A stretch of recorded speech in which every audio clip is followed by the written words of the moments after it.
और अब हम जिस खबर का विश्लेषण करेंगे वो आपके पूरे परिवार की सेहत से जुड़ी हुई खबर है। आपको जानकर हैरानी होगी कि आपके भोजन की थाली में से जरूरी पोषक तत्व गायब होते जा रहे हैं। यानी आप जो खाना खा रहे हैं उससे आपका पेट तो भर सकता है लेकिन पोषण नहीं हो सकता। नेशनल इंस्टीट्यूट ऑफ न्यूट्रिशन ने इसी वर्ष एक फूड कॉम्पोजिशन टेबल तैयार किया है, जिसके आधार पर इंडियन डायटिक एसोसिएशन यानी आईडीए ने भारतीय थाली से जुड़ा एक रिसर्च किया। इस रिसर्च के मुताबिक पिछले 30 वर्षों से भारतीय भोजन की ताकत और उसके पोषक तत्व लगातार कम हो रहे हैं। आपने अक्सर बड़े बुजुर्गों को ये कहते हुए सुना होगा कि पुराने जमाने में भोजन की बात ही कुछ और हुआ करती थी। हर चीज शुद्ध होती थी और आपका खाना शरीर को लगता था। बड़े बुजुर्गों की ये बात अब सच साबित हो रही है। आईडीए का रिसर्च इस बात को भी साबित करता है कि 30 वर्ष पहले खाने में शुद्धता की गारंटी आज के मुकाबले कहीं ज्यादा थी।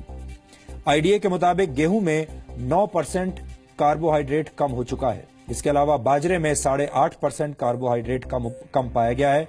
पिछले 30 वर्षों में मूंग की दाल में आयरन कंटेंट 6.12% कम हो गया है, जबकि मसूर की दाल में प्रोटीन 10% कम पाया गया। प्रोटीन हमारे शरीर के लिए बहुत जरूरी पोषक तत्व है और इसकी कमी से कई तरह की बीमारियां होती हैं।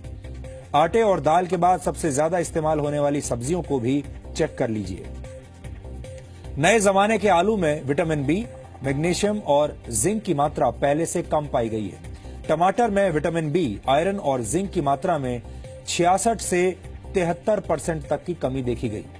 फलों की बात करें तो सेब में आयरन कंटेंट पहले के मुकाबले 60% कम हो चुका है। यानी लो हीमोग्लोबिन और एनीमिया से पीड़ित लोगों को सिर्फ सेब के भरोसे अब नहीं रहना चाहिए। इस आंकड़े को देखने के बाद कई पुरानी कहावतों से आपका भरोसा उठ सकता है। अक्सर कहा जाता है an apple a day keeps the doctor away, यानी एक सेब हर रोज खाने से आप स्वस्थ रहते हैं और डॉक्टर से दूर रहते हैं। लेकिन इस दौर में ये कहावत भरोसा करने लायक नहीं रही, क्योंकि सेब के अंदर पोषक तत्व अब कम हो चुके हैं।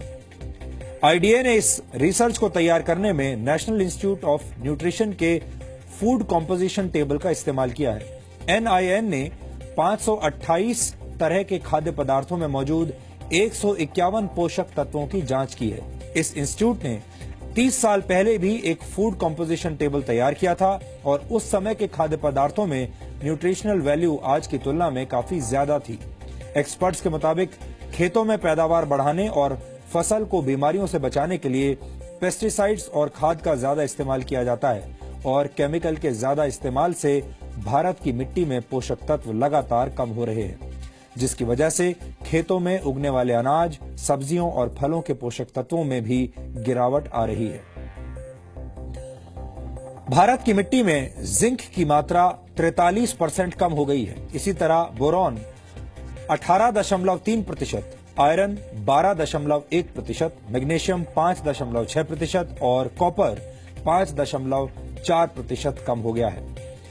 जाहिर है, जब फसल को पैदा करने वाले खेतों में ही पोषक तत्व कम होंगे तो खाने पीने की चीजों में न्यूट्रिशनल वैल्यू भी कम मिलेगी। इस रिसर्च के मुताबिक ऐसे अनाज, फल और सब्जियां खाने की वजह से आपकी सेहत पर अब फर्क पड़ रहा है, असर पड़ रहा है। आपका शरीर कमजोर बुनियाद वाली उस इमारत की तरह है जिसमें हमेशा रोगों की आशंका बनी रहती है। भारत एक उभरती हुई आर्थिक शक्ति है। भारत दुनिया का सबसे युवा देश है। एनएसएसओ के मुताबिक भारत की कुल जनसंख्या में 47 करोड़ से भी ज्यादा लोग कामकाजी हैं, लेकिन भारत धीरे धीरे बीमार और थके हुए लोगों का देश बनता जा रहा है। दिसंबर 2015 में आई द लैंसेट की एक रिपोर्ट के मुताबिक सेहत के मामले में 5 ब्रिक्स देशों में भारत सबसे नीचे है। ब्रिक्स देशों में भारत के अलावा ब्राजील, रशिया, चीन और साउथ अफ्रीका शामिल है। 2013 में पूरी दुनिया में बीमार लोगों की कुल संख्या में से 20% भारतीय थे। भारत में इस वक्त 7 करोड़ लोग डायबिटीज के शिकार हैं और डायबिटीज के मरीजों की संख्या के मामले में भारत चीन के बाद दूसरे नंबर पर है। वर्ल्ड कांग्रेस ऑफ कार्डियोलॉजी के मुताबिक सन 2020 तक भारत में होने वाली 40% मौतें दिल से संबंधित बीमारियों की वजह से होंगी। भारत में हर 10 में से एक व्यक्ति किडनी की बीमारी से पीड़ित है और ज्यादातर लोगों को इसका पता तब चलता है जब उनकी किडनी 60% तक बेकार हो चुकी होती है। ये सारी बातें सुनकर आप चिंतित जरूर हो रहे होंगे।